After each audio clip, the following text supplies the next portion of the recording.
जी नमस्कार, जोहार। मैं चंदन पाठक, आप देख रहे हैं दैनिक आवाज़। अभी मैं बात करने जा रहा हूं रविंद्र तिवारी से, जो सड़क सुरक्षा को लेकर हम इनसे चर्चा करेंगे और जानने की कोशिश करेंगे सड़क सुरक्षा को लेकर क्या कुछ इनका संदेश है यहाँ की जनता को। सबसे पहले स्वागत है हमारे चैनल में आपका। सड़क सुरक्षा को लेकर क्या कुछ संदेश देना चाहेंगे, क्या क्या सावधानी बरतनी चाहिए लोगों को, थोड़ा विस्तार से बताएं। देखिए, आज भारतवर्ष के लिए काफ़ी सौभाग्य का विषय है कि जब से माननीय मोदी जी के नेतृत्व में भारत सरकार में भारतीय जनता पार्टी की सरकार बनी, उसके बाद माननीय नितिन जी के नेतृत्व में सड़क परिवहन एवं राजमार्ग मंत्रालय आया। उसके बाद उन्होंने सड़क निर्माण के साथ साथ सड़क सुरक्षा को प्राथमिकता दिया। अब क्यों दिया?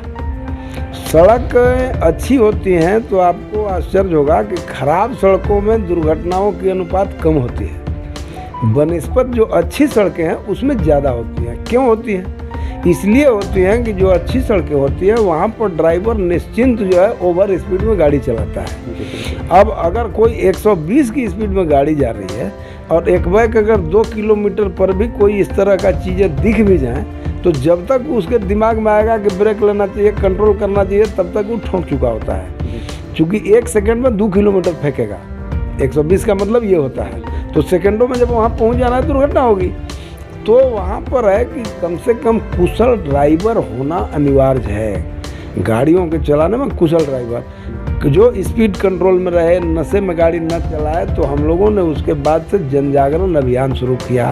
कुशल ड्राइवर के निर्माण के लिए हम लोगों ने हर जिलों में ड्राइविंग इंस्टीट्यूट के स्थापना के लिए प्रोजेक्ट दिया।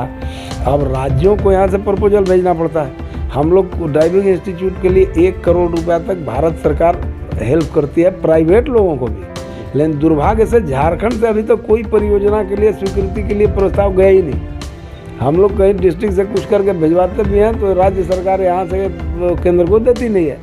मैं आपके माध्यम से आम लोगों से ये अपील करना चाहता हूँ कि ministry of road transport and highway का वेबसाइट पर जो रोड सेफ्टी सेल है उसमें ड्राइविंग ट्रेनिंग इंस्टीट्यूट से संबंधित सारे आहर्ताएँ और सारी चीज़ें फॉर्मेट वहाँ उपलब्ध हैं। आप उसको देखें और खुद भरें और आप अपना काम भी करें। इससे लोगों को रोजगार भी मिलेगा, व्यापार भी होगा, अच्छे कुशल ड्राइवर भी आएंगे। साथ ही सभी विद्यालयों में, सभी चौक चौराहों पर जन जागरण अभियान और आम लोगों से मेरा अपील है कि कम उम्र के बच्चों को गाड़ी न दें। सर एक बार हम इंटरप्ट करेंगे आपको। जैसा कि आपने बताया कि राज्य सरकार यहाँ पर से प्राइवेट जो ड्राइविंग सेंटर जो है उसका अभी तक पेपर आगे फॉरवर्ड नहीं करती। क्या ऐसा सुविधा उपलब्ध है क्या जो पोर्टल जब खोलें और उसमें डायरेक्ट अप्लाई करें और केंद्र सरकार उस पर मदद करे? देखिए, पोर्टल खोलने के बाद आपका अप्लाई तो हो जाएगा, लेकिन प्रतिवेदन मांगना ही पड़ता है हम लोगों को राज्य सरकार से। तो राज्य सरकार का हस्तक्षेप उसमें रहेगा? हस्तक्षेप क्या है, उनको प्रतिवेदन देना है कि जो ये एप्लीकेशन आया है रियल में वो जमीन है कि नहीं, वहाँ पर ये है कि नहीं, सही चीज़ जो सिचुएशन ही बताया जा रहा है अवेलेबल है कि नहीं, इसी पर उनको केवल प्रतिवेदन देना पड़ता है। बाकी चीज़ें केंद्र ही करती है। अब हो सकता है अगर यही स्थिति रही तो यह भी चर्चा चल रही है कि अब मजबूर होकर भारत सरकार को शायद डायरेक्ट भी करना पड़े, लेकिन अभी ये लागू नहीं हुआ है। अभी राज्य सरकारों को ये दिया गया है कि अगर सही करने लगे तो ठीक है, नहीं करेंगे तो मैं मानता हूँ कि 1 आध साल के अंदर में हो सकता है कि डायरेक्ट भी करना पड़ेगा। सड़क सुरक्षा को लेकर कुशल ड्राइवर की तो बात हो गई। अब हम दूसरी बात करते हैं कि और क्या होनी चाहिए सड़क सुरक्षा को लेकर। दूसरी बात यह है कि जैसे सड़क सुरक्षा में कितना भी कोई सचेत होगा, दुर्घटनाएं को कोई 100% रोक नहीं सकता। तो अगर दुर्घटना हो ही जाए तो उसमें कम से कम जो थर्ड पार्टी इंश्योरेंस का प्रोविज़न है, आम लोगों का जो खाना पूर्ति भरपाई का जो नियम है, उसको थोड़ा जल्दी से लोगों को मुआवजा मिले, उसको सहयोग मिले। हम लोगों के पहले भारत सरकार में या कहीं भी जो हिट एंड रन के मामले आते थे जिसमें मार करके गाड़ी भाग जाती थी, पता नहीं चलता था, तो उसको कुछ नहीं मिलता था। लेकिन माननीय नितिन गडकरी जी ने वैसे दुर्घटनाग्रस्त परिवार के लिए भी 2 लाख रुपया मुआवजा का कानूनी प्रावधान किया है। इसके लिए जिले में अप्लाई करना होता है, बताना होता है, वहाँ से आता है और डिस्ट्रिक्ट ही दे देता है और हम लोगों से पैसा ले लेता है मंत्रालय से। तो अब यह भी एक हो गया। तीसरा हम लोगों ने एक परिवर्तन किया है कि आमतौर पर आप देखेगा कि इंश्योरेंस का क्लेम लेने के लिए इंश्योरेंस कंपनियां इंश्योरेंस कर तो देती है, पैसा ले लेती है, लेकिन जब क्लेम लेने की बात आती है तो मजबूर करती है कोर्ट जाने का। इससे हम लोगों ने बचने का प्रयास किया है कि अगर डीटीओ और बाकी लोग सचेत हैं तो कंपनी से लेकर के उसको 72 घंटे के अंदर में उसको मुआवजा का 10% तत्काल दे दे, और बाकी जो है सो अगर उसका सही इंश्योरेंस है तो 1 महीने के अंदर में उनको भुगतान करना है। कोर्ट का मामला नहीं बनता, इसलिए कोर्ट से बचाना है, क्योंकि जिसके घर परिवार का लोग अगर एक्सीडेंट दुर्घटना में हो जाएगा तो कितना कोर्ट लड़ता रहेगा। और अगर इंश्योरेंस कराया है, उसका बैध बनता है, उसको मिलना चाहिए। इसलिए इस पर थोड़ी सख्ती की गई है।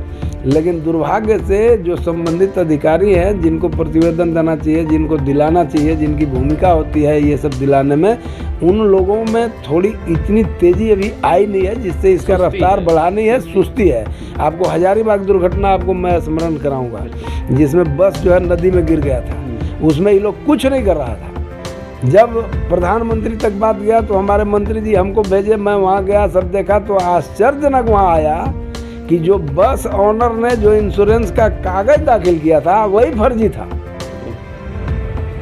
जब हम लोग चेक करा, इंश्योरेंस वाले को बुलाया तो इनकार कर दिया, हाथ खड़ा कर दिया कि सर ये मेरे यहाँ का इंश्योरेंस नहीं है। हम कहते इसमें दोनों बातें हो सकती है, या तो इंश्योरेंस कंपनियां एजेंटों के माध्यम से फर्जी कोड दे करके केवल पैसा की वसूली कर रही है, या अनेकों गिरोह ग्रुप है जो फर्जी इंश्योरेंस का कागज बेच करके पैसा कमा रहा है। तो इन दोनों मुद्दों पर विस्तृत जांच कराने के लिए मैं उसी समय चीफ सेक्रेटरी को लिखा था, मीटिंग किया था, बोला था, उसमें कराए हैं।